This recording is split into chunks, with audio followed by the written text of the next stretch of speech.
Hello everyone! So about 2 years ago when I first started this channel, one of my first painting videos was with the Derwent Graphitint palette.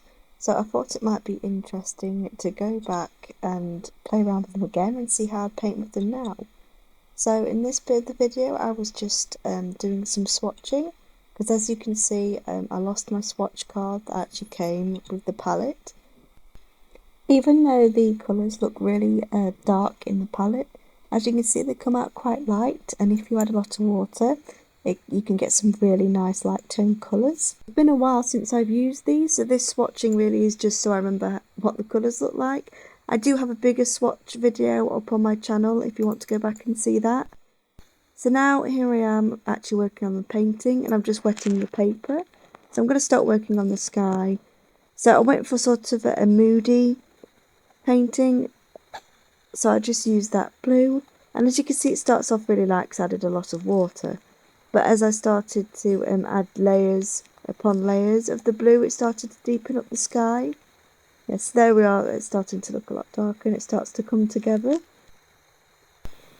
So I'm just doing little circular motions with my paintbrush, and it starts to look a lot like clouds, which I was very happy with because that's what I was trying to do. So yeah, so that, and then at the top I just watered it down a little bit, just to add a bit more interest. So if you can see those little circles on the paper there, they can dry like that, and it can sometimes be a little bit annoying. So what I do, I just add some more water on top of them when it's still damp, and then it sort of flattens them out. So here we are, I'm just going to use those two greens to make some grass for the background, so then I'm adding the other green there, just to make it a bit darker. It takes me a long time to find the right green here. Okay, I think we're done now. So I went for hills in the background, but because the blue is a lot darker than the green, you can kind of see, if you look there, kind of see it shows through a little bit. But that doesn't matter, I'll fix that a bit later. So looking back on that video, I actually forgot how shaky it was and how bad my equipment was at the start of my channel. I mean, I had a nice enough camera, but I remember my tripod was like a desk tripod that you sort of twisted the camera so it's into position, but from where it was on my table it couldn't actually reach the easel that I was painting with. So I kind of had to balance it on my knee. So I remember through the whole painting I was so nervous because I didn't want to knock it off onto the floor, so I had to sit there like a statue and not move my legs. But if you actually go back and look at that video, you can actually see at some point where the camera actually shakes. So I'd like to think I've improved quite a bit. I've still got plenty to work on, but I definitely see some improvement. Because actually, if you see that video, I'm very timid with sort of the colours that I use and sort of things that I say. And talking about old equipment, I also didn't do any editing.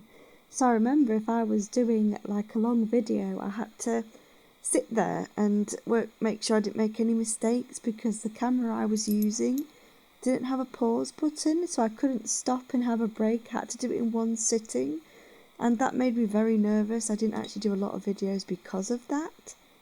So anyway, so now that I've stopped waffling away, here's where I've just added those two greens to deepen the grass up, so you sort of can't see the sky through it anymore. So yeah, that looks a lot better, and I think it looks a lot more interesting as well. So I think here I am going in and I'm just making a sort of greeny grey brown. So I'm going to start doing in the water.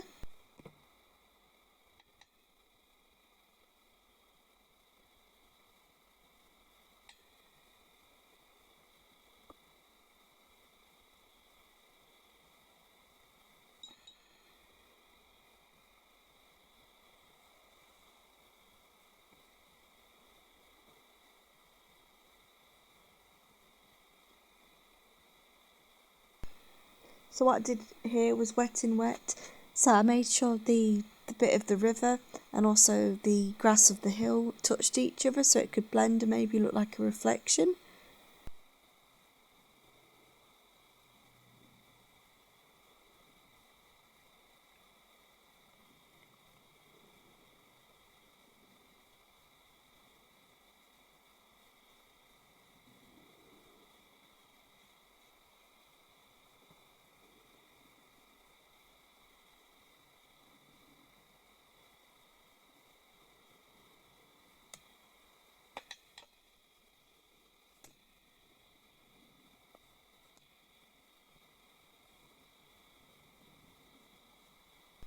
So here I'm just sort of adding that darker grey brown, just to sort of make it look like waves.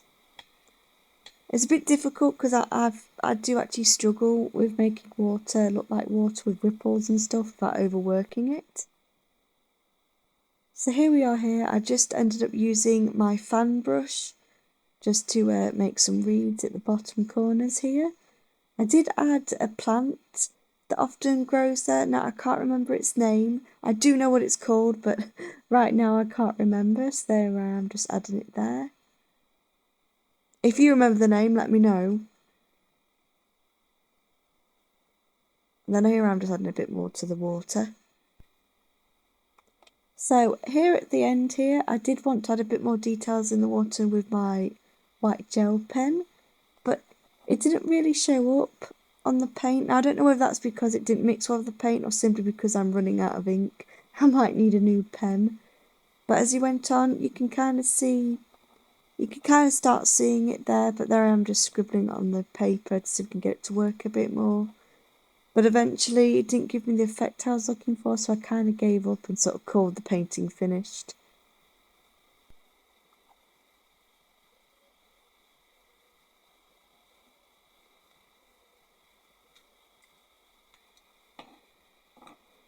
So here I am just starting to peel off the tape as the painting's finished. So while I struggle with that, I'm just going to talk about the palette itself a little bit. I still have the same feelings that I had back then. I think they've got some amazing colours in this set and it's perfect for landscapes, especially moody ones.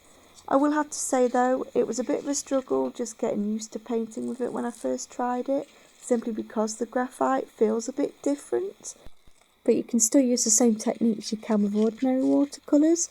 And I have heard that you can also rub it out, so that's a plus, but I haven't really tried that yet, so I wouldn't know.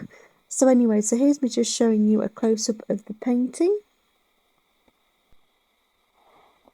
So I think this video is just about finished. I had so much fun going back and use this palette again, and this time round I got to experiment with the colours a lot more. So I hope you enjoyed watching. Bye!